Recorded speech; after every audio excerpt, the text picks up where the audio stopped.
तुमचा बऱ्याच गोष्टींचा अभ्यास असतो. हा दहशतवाद हा निधीशिवाय पोचला जात नाही.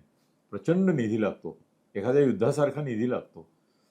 हा निधी कुठून कुठून त्यांना येत असा वाटतं तुम्हाला?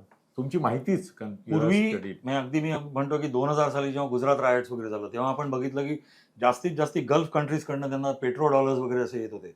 आता गेल्या 10 वर्षात मोदी सरकार आल्यानंतर त्यांनी बऱ्याचशा एनजीओजचं FCRA लायसन्स वगैरे त्यांनी रद्द केलं. याचं कारण का?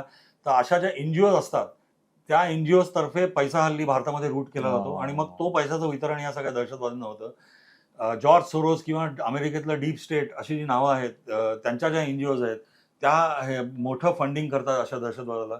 नेपाळमधनं खूप मोठा पैसा भारतामध्ये म्हणजे चक्क ट्रॅफिकिंग करून येतो. आता असे बांगलादेश आहे आता त्याच्याकडनं खूप पैसा तिकडे म्हणजे येतो. ऍक्च्युली पण तो दुसरीकडून तिथे, कारण तिकडे ही येतो. दोन्ही कंट्री नाही, पुअर आहेत. पुअर आहे.